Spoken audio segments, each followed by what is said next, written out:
So let's hop right into it. Yeah, right. Welcome, John Stead, Canadian director, award-winning director, and stuntman extraordinaire, over 243 IMDb credits for stunts. Welcome, John. Thanks for being here, man. Thanks, Ian. Pleasure. So I know the list is endless. We have so much stuff to talk about in very little time. So we won't be able to talk about every single thing, but we can dive into your career a little bit here. So some special skills that came up when I was looking at your IMDb: sword master, weapons coordinator, archery coordinator. Is there anything else in there? Well, I guess I've kind of touched upon a lot of weapon systems and weapon disciplines. So, part of the job. So where does one learn to become a sword master? Well, I was a competitive fencer at university, and upon graduation, I went down to the United States and I did a actor combatant course with the Society of American Fight Directors for actor combatant. And I took that course, and then I came to Toronto and decided to become a stuntman / fight director. And through the years, I choreographed, I guess I've done close to 600 plays as a fight director. That's for live theater, and done literally probably well over 2,000 sword fights in my career. Was the theater aspect first, or was film first, or were they at the same time? Yeah, it was kind of unique in my situation. They were really basically the same time. I did start in theater first, but very quickly I balanced the career in both, which is the smartest thing I ever did. I love the theater, but I also love film and television. So I was one of the few guys who really did both. I was both a fight director and a stunt performer first, and then I became a stunt coordinator. So I always did juggle both worlds. And then in the films and everything too, you need to be comfortable in front of camera. So yes, you're okay with that. I noticed you've gathered some bit parts and stuff like that across your career. One thing you call them bit parts, I call them pivotal roles, but go ahead. Yeah.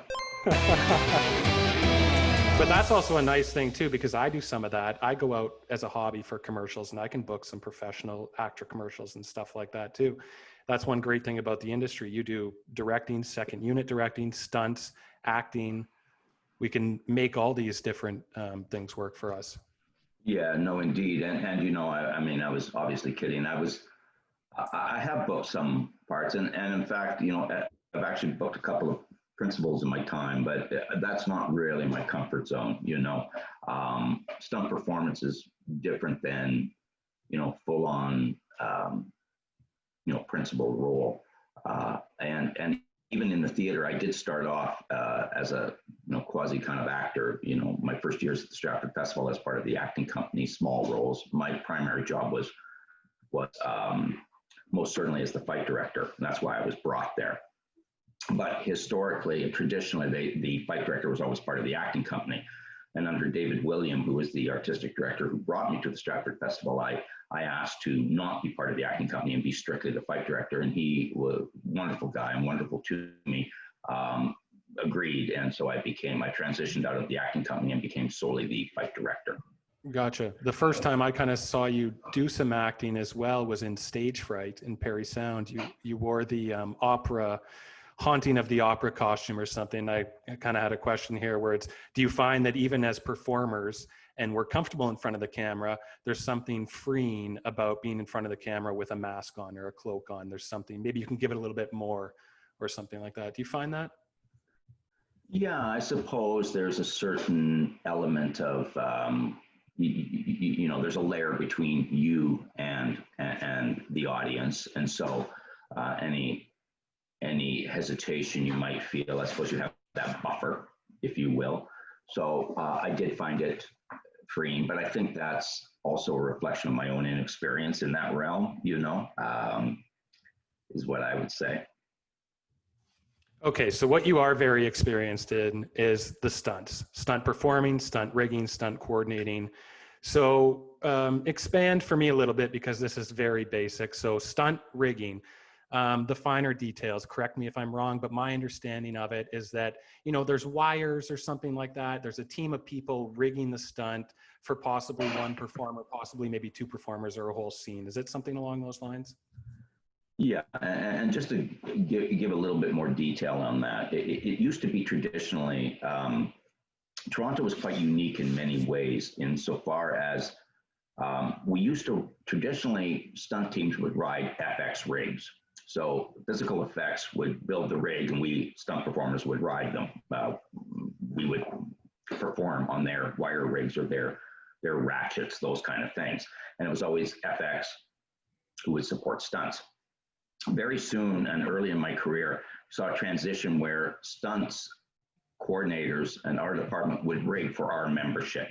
And Toronto was very groundbreaking, quite unique in that way, insofar as we rigged and stunt engineered for our performers, meaning actors, stunt performers, whoever was part of the actor union.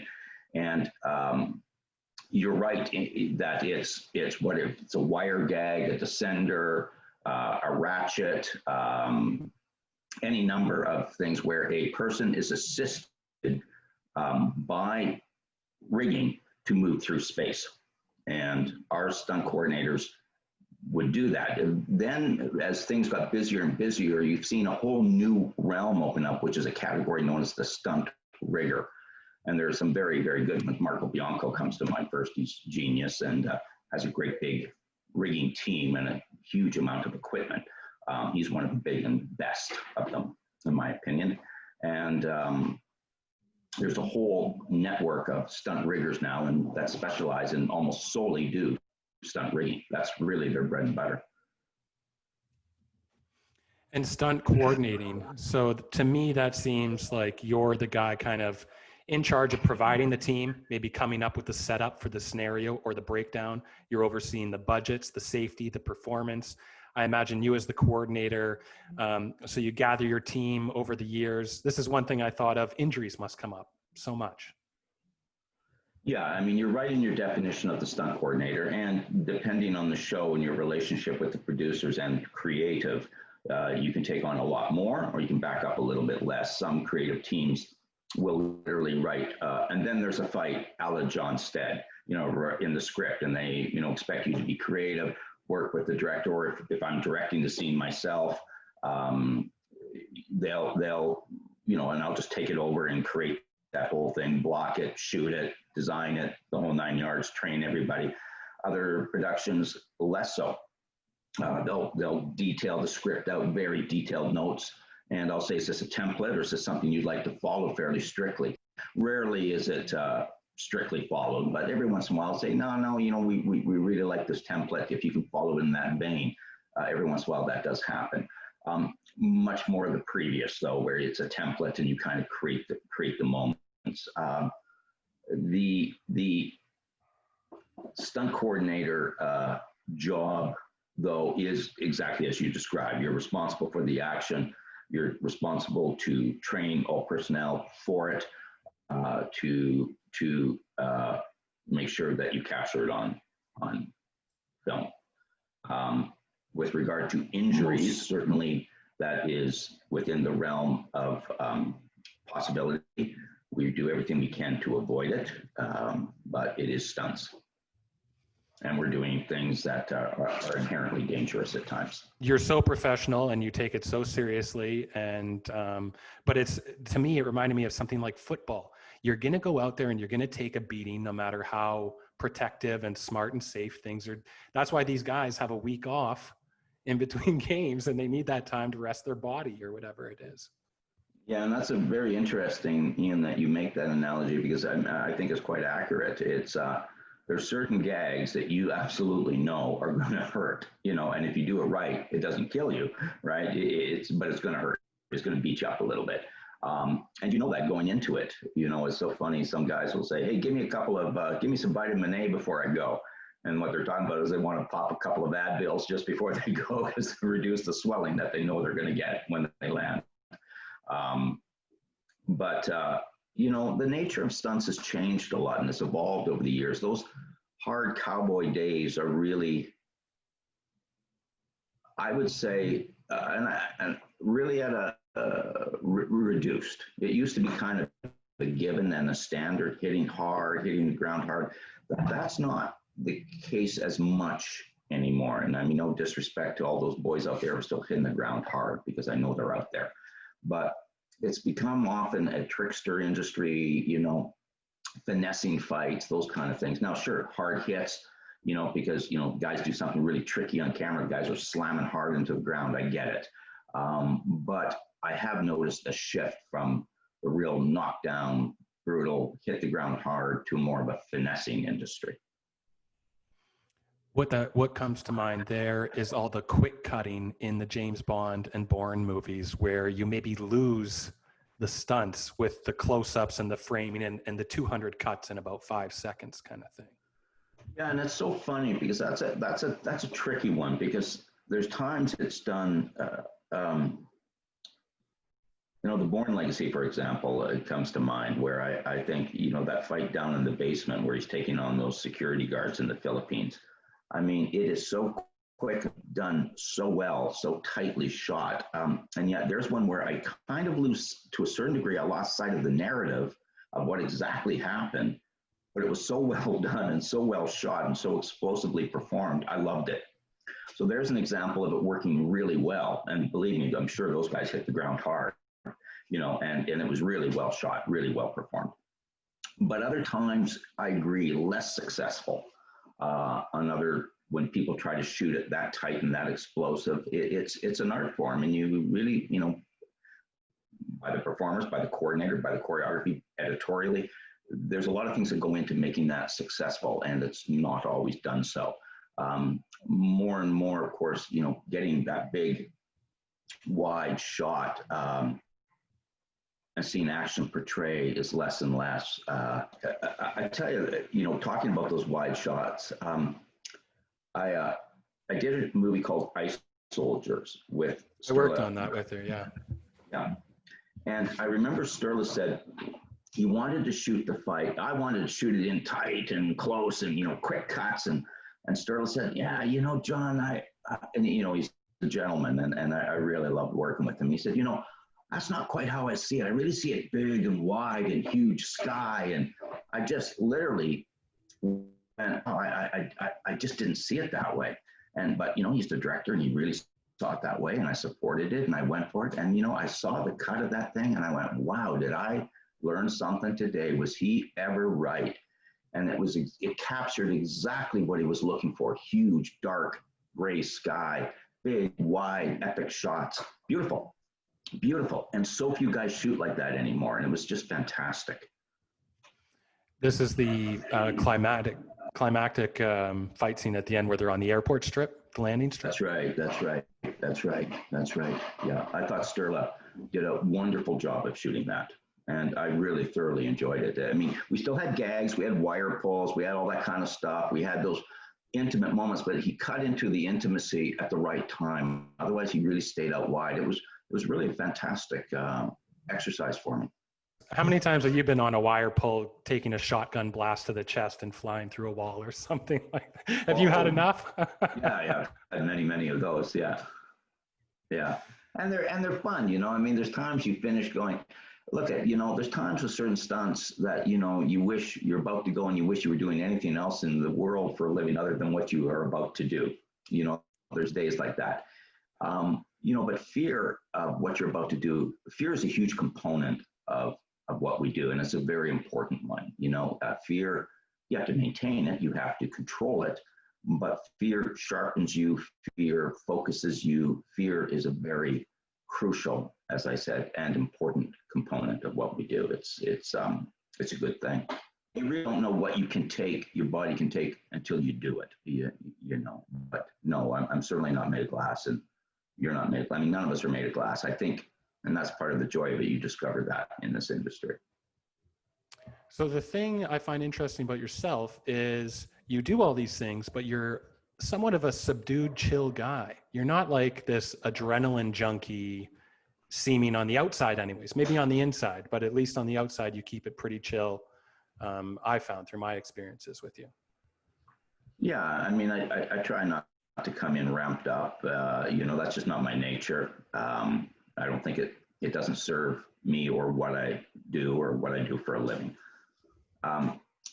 Certainly when it's time to get ramped up, you get ramped up, but that's just not my energy throughout life. If you're ramped up, you might make people nervous because they're kind of looking for you to be a calming presence during a potentially dangerous and big scenario.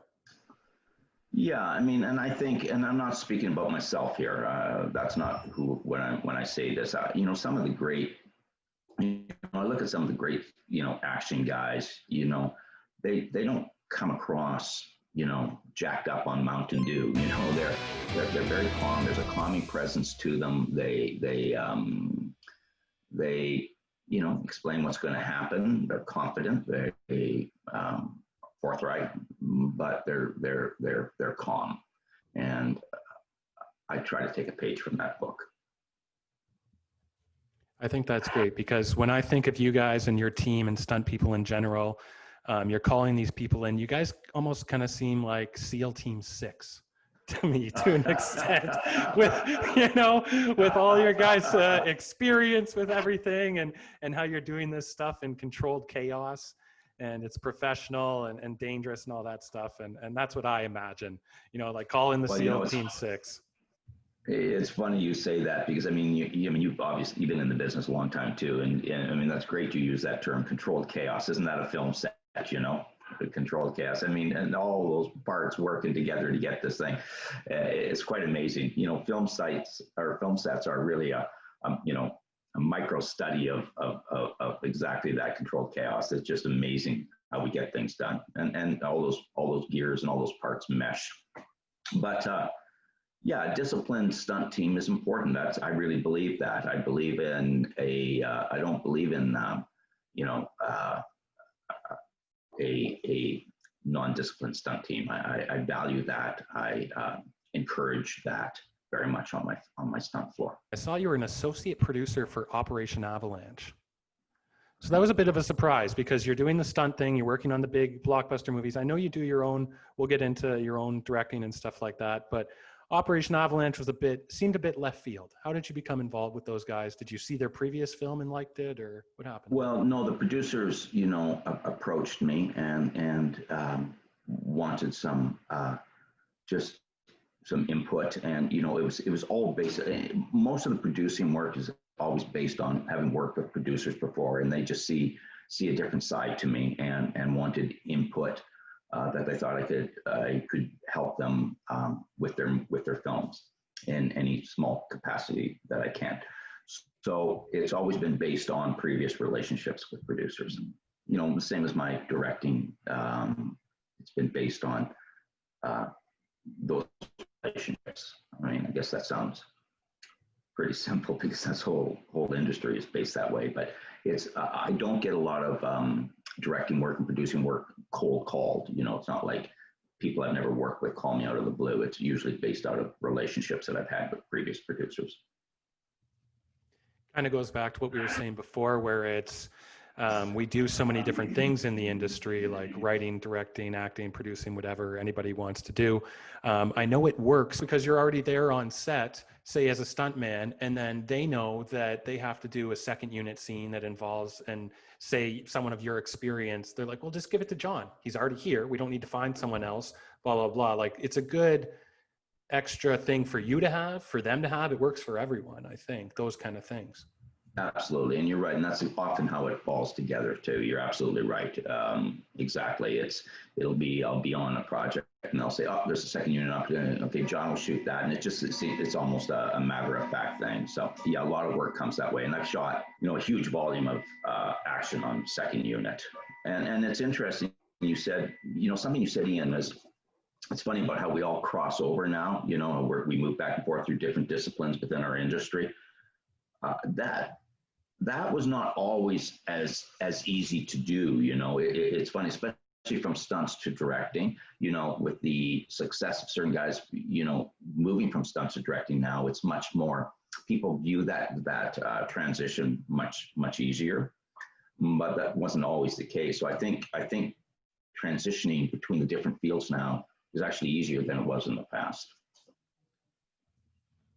Why do you think that is? Have you thought about that at all? Yeah, I think the short answer would be I think people have seen the success of it. I think a lot of the guys who have made transitions from stunts to directing have done a good job with it. And so they go, oh, that works. Let's continue. Um, and to me, it's always been a funny thing. I've never understood why that transition didn't happen much sooner. So a lot of stunt guys shoot really well. They're very highly visual. They understand the narrative. They understand the narrative of what they're of the storyline, be it through action or whatever it is. They understand how to shoot it. To me, it's always been a no-brainer, but I think it does take often, it's a lot of money on the line. So, people want to see success before they dip their toes into the pool, so to speak. So you also did some of your own writing, directing, and stuff like that. Where can people see your award-winning short, The Waking, and what can you tell us a little bit about The Waking? I think it's really fun, and approaching that, it started as an exercise almost, as an exercise in almost a nod to various scary movies, if you will, and scary movies, a nod to psychological horror, if you will, tension, extended beats, and of course, you start with that concept, and then the movie takes on its own narrative. It won a bunch of awards. Like, what was that like? I mean, you won, or you were at least nominated, or won a Genie, or you won a bunch of awards for that. It was fun. It was exciting. I was very happy for Sophie, who was a writer and starred in it, and she was fabulous in it. So I was mostly excited for her. It's great. It's so funny. We got some recognition for it. I don't know if a lot of people have seen it, to be honest with you, but we did get some recognition. It was exciting. And like I said, I was very happy for Sophie. I think she's a fabulous writer and a wonderful actor. So it was exciting for me. And is it true, or at least I seem to notice this, and it's with certain departments in the film industry, I notice as well. Is it true that stunt performers come from a long line of stunt performers? Do you have family that do it? Did you have family that did it before you, after you? It seems like a skill that kind of gets passed down through the generations. No, well, to answer the first part of your question, yes, I do have. I have three children, 2 sons and a daughter. My daughter's very young, but my boys are young men, and one of them, Nicholas, has followed in the stunt industry, and he's a wonderful stunt performer and busy one, and he's working. But I did not come from a stunt industry. In fact, my dad, who is one of the 2 guys I've admired most in the world, never quite figured out what it is I did for a living. In the beginning, it was so funny. We'd go out, and I'd go back home to Saskatchewan, and we'd go out to shoot some skeet or something like that. And my dad would introduce me, go, "You guys all remember my son, John?" They go, yeah. And my dad would go, "Yeah, he's a, what is it you do?" He could never figure it out. He did in later years, and especially when I gained some success, and he was proud of that. But that was not my family at all. In fact, I was so far removed from anything in the arts, it's not even funny. So it was a new journey that I embarked on. So is that where a lot of the archery and the hunting and stuff like that mostly came from? Yes, from my father, who, as I said, I admired very much. And I know you're busy. You're busy all the time. You're working on some of the biggest like Hollywood blockbusters that come to Toronto. You just finished, I think I saw Nightmare Alley, which is the big Guillermo del Toro thing. Were you on that? Yes, but my role on that was as a stunt rigger. That's a Jamie Jones show, and we all work for each other. But yes, but as a stunt rigger, I was working on that. So sometimes these shows come along. Very tiny cog in the wheel there, but yeah. Exactly. Sometimes they come along and they kind of just need everyone and all the best people, and everyone's doing different things. But you guys all rotate, and everyone's kind of doing all those same different jobs all the time. Yeah, and you find with with guys who are really great, like with Jamie, he just hires the guys that he thinks are going to get the job done, and he's excellent. He's been around a long time. He knows what he's doing. And your career, you know, it's so extensive. I had to go through and pick out a handful of notables that are familiar to me. So what I'm thinking, what I'd like to do is just do a couple rounds, almost kind of like a fast money or speed round a little bit. You give a little tidbit about, so I'll name about 4 movies or so, and you just need to pick one, something that comes to mind about one of them. And we'll do a couple different ones. So you did It, and you did It Chapter 2, and you did Shazam, and you did Polar. Is there anything that comes to mind about any of those?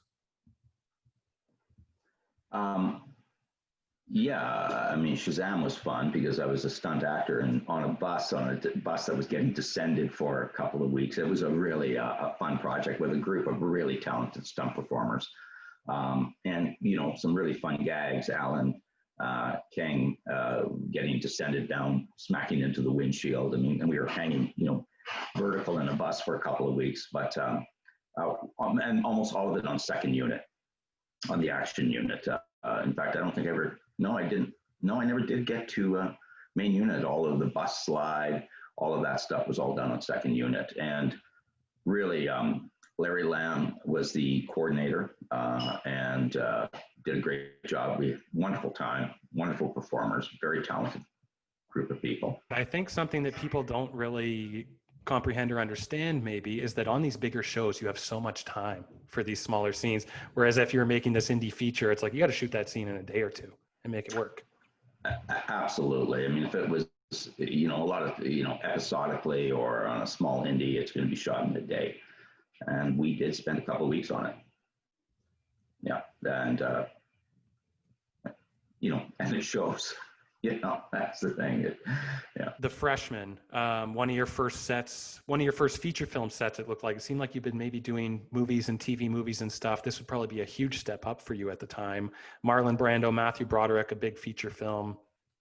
Yeah, it was really exciting. And you know, I got that job by putting my resume into the American Stunt Coordinator, and it was early on and in my career. And he brought me on, and we were running around and doing little stair falls down escalators and escaping from a giant.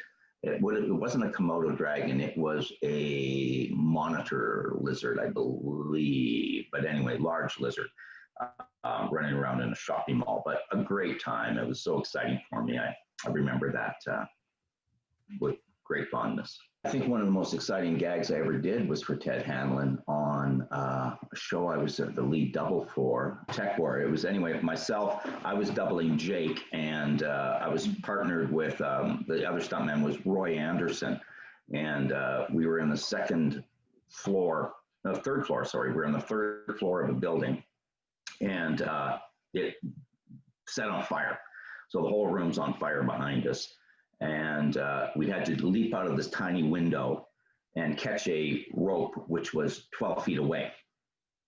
And it was bowstringing us when we caught it, meaning we catch it and it would stretch down and would snap out of our hands. And both of us were strong and in good shape, but we found during tests we literally could not hang on to it because it wasn't a solid bar. It was line, and so it would stretch and then snap and just tear out of our hands. There's no way we could do it. So we ran down to the hardware store the same day prior to shooting, and we bought coat hooks, and we taped with moleskin coat hooks to our hands and then run webbing down so we could tie it to a harness so that if we could get the line, we could snap the coat hooks, literal coat hooks, over the line just to give that extra 100 pounds of weight bearing that we could actually hold onto the line. And because of the nature of what was down below, there was a rock wall, so the protection, if we missed the line, was very, very spotty.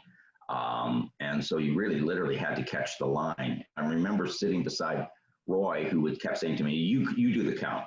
And I'd say, no, you do the count, because neither one of us wanted to be that guy who counted wrong and made the other guy miss, because it was a line and not a bar. If one of us hit a fraction of a second sooner than the other guy, you push the line out of his hands. So I ultimately did take the count, and to this day I remember Roy literally going a nanosecond behind me because he didn't want to be that guy to pull the line out of my hand. And we both hit the line at exactly the same time and managed to hang on to it. Definitely stunt coordinator on that thing. Marco took it over at a later time, but that was Ted Hanlon. And Mick Jones, I remember when we had to then drop and hit the rig, I remember we dropped and I let one hand go a little early and it rocked me out and I was falling and I would have missed the rig. And Mick Jones, who saved me several times in my career actually as a stunt guy, body slammed me and I hit the corner of the rig and he saved me on that one. But thus is the job. Was it, ever thus of the stunt safety?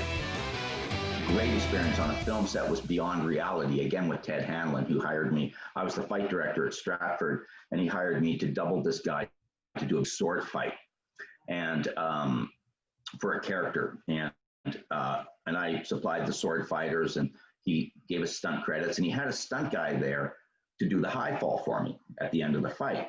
And I said, no, I can do that. I can do that. So he gave me the shot to do it. And it really was so exciting. And I love the pace of it. I love that we didn't have a lot of time. I love that I'll never forget what he said to me too. I did a take with the sword fight, and it was with Brad Rudy. We did this, who was the other stunt double? He did this huge sword fight. And at the end of it all, and we were quite proud of ourselves, and we thought that we were pretty darn good. And Ted came up and said, okay. And everyone clapped. And Ted Hanlon came over to us and said, okay, guys, we're going again. And that was pretty good. But to me, it felt like a rehearsal. Now I want you to come out of the gate swinging and really give it energy. And I was just shocked at first. I went, because I came from the theater where it was, everything was about being completely measured and make sure it was safe and, all those kind of things. And we have to do it over and over and over again. And the penny dropped. But what this guy was looking for was not dangerous work, but he was looking for, an abandon. He wanted something reckless abandon. He wanted the feel of a real combat energy, and it was a one-off thing, and he hit the ground running with a real savagery in the fight. And what Ted wanted. And we did take two, and it really opened my eyes to film performance, because the reality of it is that film doesn't miss anything. Television, the camera doesn't miss anything, and you need to hit it hard or it's going to catch it. Best note I ever got. That is great, actually. And I brought it up once before, where it's kind of interesting that Tom Cruise is one of the only people who seems like he can run properly on film and have it match the energy. I mean, what a guy. I mean, I think he's the real deal. Marco's off working with him right now. And this guy does some extraordinary things. He's, you can't ever take that away from him. So what's the difference between something like, say, Designated Survivor and The Listener and Adventures of Sinbad and Earth Final Conflict, where you're doing 44 episodes of these shows? Now, the difference between that and features, I was wondering, is what, healing time? Or like we're a feature, you're probably just you got 25 days and you got to go and go the episode stuff. And then I was wondering, like, say Designated Survivor, that seems more like it's going to be gun battles, action, hand-to-hand combat. The Listener seems like maybe it would be chasing and tackling and throwing people up against walls and interrogation rooms. And Sinbad seemed like swords and Mutant X. Is that kind of the difference between them?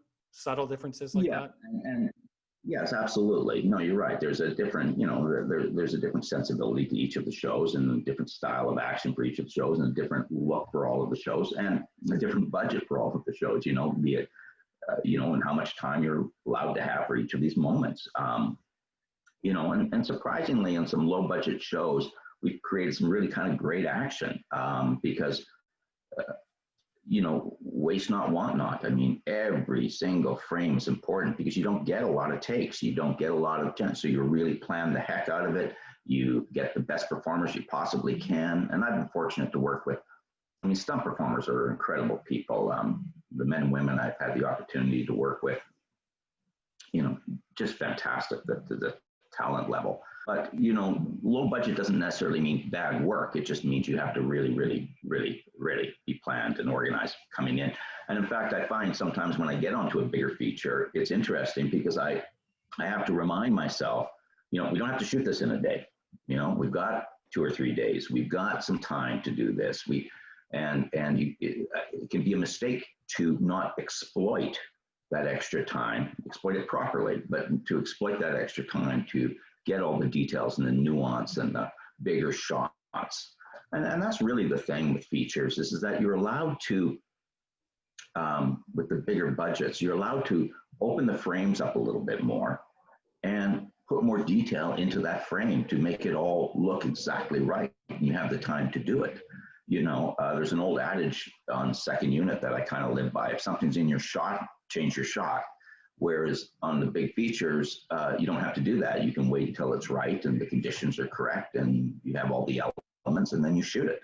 So it's just understanding which arena that you're in at any given time. And I think instincts would play a lot of that. And now that I say that, I remember we were doing something on Stage Fright or even Ice Soldiers too.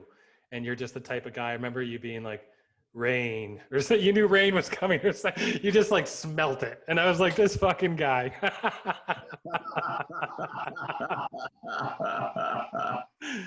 So just years of experience and instinct, I think, would play a lot of in that. Yeah, I mean, it's funny you remember that. I think there's times, you know, you got to go, guys. Yeah, absolutely. And there's times you got to hit the ground running because if we don't get it in the next 10 minutes, we're not going to get this shot. And yeah, I remember I was oh gosh, I wish I could. James had, we were doing Sinbad, and he said, John, we've got literally 3 minutes to get this shot and we lose the sun. Let's go. And I remember him and I grabbing cameras and literally running and yelling at stunt performers in exactly how I don't like to work. Exactly how I don't like to work. Guys, get in the position. Go, go, go, go, go, go. You know, I hate every part of it. But I remember thinking, he's right. If we don't do it like this, we will not get the shot. And I remember having the thought going, trust your performers, they'll be okay. And we set up the cameras and sure enough, they did the gag. It wasn't super complicated, but boy, did we have to run to get the shot. And we got it. And it was funny, he said after, thanks boys, I know that's not how we like to do things, but we got the shot. And indeed we did. Yeah. This one thing I was wondering about theater and stunt performers, you have to be so light on your feet and acrobatic. Did you ever do any dancing or anything like that? No, I was a martial artist. Martial artist. Gotcha. So that's where all your balance and technique and things would come in. So are you also skilled in different forms of martial arts?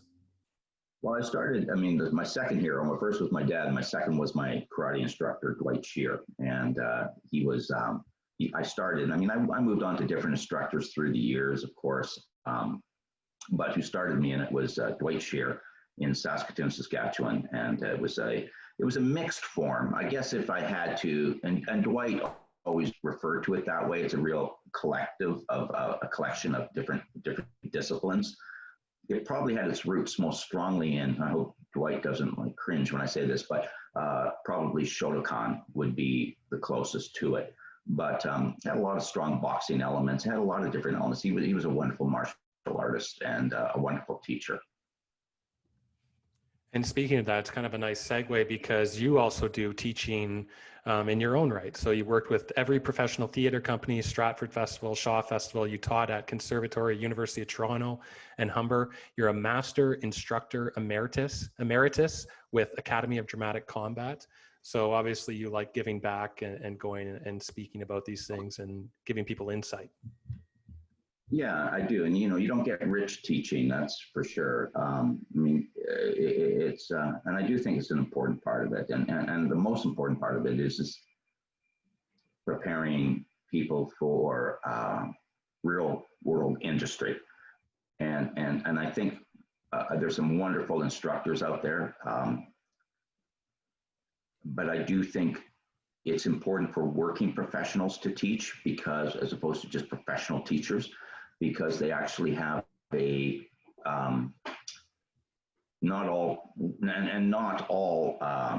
you know, working professionals make good teachers by any stretch of the imagination. But I think if you do have the ability to teach, it's important to go back and do so because you have a real world experience and it's invaluable. I agree with that 100%. I'd like to do it, give back to that extent.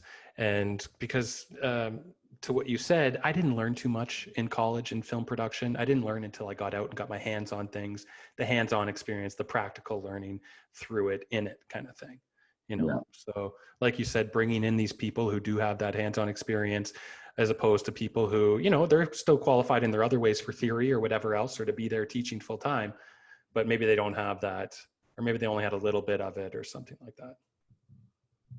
Yeah, and also, you know, they bring though, you know, it's funny, and I didn't realize it till later years, you know, the even if they're not out in the industry per se, the importance of theory and the importance of getting that groundwork down is it's invaluable. So, I mean, I think there's a place for both without question. And are you still practicing in your own time? Is it still a hobby, staying sharp with your skills and talents, like archery? I remember you brought your archery set out to the Stage Fright campground because it was just a big open space. And you like to still take part in these things that maintain, I guess, your skill sets? Absolutely. Yeah. Still do a lot of archery, and yes, we are on a property, and yeah, I enjoy it very much. Yeah. So yes, that's really that's an important part of my life. Yeah. And isn't that the best of both worlds when you can combine your love of something like that with getting paid for it in something as exciting as the film industry? Boy, isn't that the truth? I mean, I remember my dad said to me once, you know, you got to love what you do, then you never have to go to work again. And it's true. I love this industry. It's been fantastic to me, and it's filled with creative, wonderful people. It's been a gift. That's great. And working with you, I can tell you're a passionate guy, a professional guy. I always enjoy speaking with you and seeing you. So it was a pleasure to have you on today. Is there anything, I know you mentioned one, so we were saying that maybe the most dangerous or trickiest stunt you've ever pulled off. And then what was is that still the same thing? What is the grandest scale stunt that you ever pulled off? Is that the same one or maybe something different? Well, I mean, Or that you were even a part of? Yeah, I think there was some really great stuff in The Long Kiss Goodnight, which was a movie I was a performer in a long time ago. And we did some, you know, some really kind of fun things. And what struck me is that one, like, got to do some extraordinary things. Ratchets out of second floor windows, huge explosions at a border crossing, all kinds of great stuff. But you know, and a lot of it ended up on the floor, never made it to the movie. And I was always shocked by that. But really, really, really a fabulous movie for lots and lots and lots of gags. Steve Davison, that's right. Steve Davison was the stunt coordinator on that. And I enjoyed working with him a lot. I guess that's how you can tell a big budget movie is they can leave all that stuff on the cutting room floor. They can afford to, because the rest of the movie, they still got whatever they needed or whatever. So yeah, it was really something. Yeah. Not very often you want to leave that much money and everything on the floor. No, I mean, yeah, I mean, I always thought it was kind of, you know, from my point of view, I always kind of thought, wow, isn't that something? There's you know, willing to sacrifice it for the better of a movie, you know, to go, hey, listen, that's extraneous or that's not needed. And, you know, so often we shot it, you know, well, we shot it, we got to use it. And that's not their mindset. And it's interesting, actually. There's a couple movies in that pocket. Is there anything else that comes to mind? Maximum Risk with Van Damme or Bait? Like you were part of a couple movies that were in this pocket of like huge actors and blockbusters. Bait, Exit Wounds, Cinderella Man, 16 Blocks, Maximum Risk, Long Kiss Goodnight, all kind of in that same. Yeah, I mean, big features. I was a stunt performer on those. I wasn't a coordinator. You know, again, I was, you know, just one of 100 guys who was out there doing it. But it's exciting because, you know, that was a different era for stunt performers. You know, that was a different time. And, you know, working with all those kind of Canadian greats, you know, stunt guys, you know, all those old school guys. It was really a remarkable time, and I wouldn't trade it for the world. So are you on set like almost every day on those, every second day? Are you in, you know, you're in a SWAT uniform one day, then you're in a business suit getting your ass kicked another day, or kicking ass, or how does it, you know? Yeah, those were, yeah. And I like to call them the great ND movies. You know, they're movies where, you know, if you weren't doubling, you were, you know, that guy who got to, I mean, I doubled a lot of times on the films, but also, you know, getting those ND days where you're part of the crowd scene, you know, jumping out of the way of a speeding car, or, you know, it's those big movies where you get to be, you know, ND and those huge, you know, where the giant boulders rolling down the road and you're one of 100 stunt guys leaping out of the way at the last second. You know, those are the fun, great movies where there's so many stunt guys out there. And you're lost in the mix, but it's such a community feeling. It's really wonderful. And just before we go here, we have a couple things. We do a little something here called the Gauntlet. John, what shape is the sky? Round. Where does the time go? It's eternal. Which apocalyptic dystopia is most possible? Zombies, cannibals, Mad Max, Hunger Games, and Black Mirror. Hunger Games. Oh, so you change your answer to Mad Max, and is Mad Max the one that you think you would thrive in? Yes. What do you think your wardrobe would be in Mad Max? Practical. Why is a boxing ring square? Containment. Why are we here? To make the world better. And what does the world need most? Understanding and commitment to that. Excellent. Well, thank you very much, man. You made it through the gauntlet. Real pleasure, Ian. Thank you so much. John Stead, Canadian director, award-winning director, stuntman extraordinaire. Thank you for being here. John, just stick around after I sign off here just for a second. And everyone, this is it, episode 16, John Stead. Hope you enjoy it, and we'll see you next time.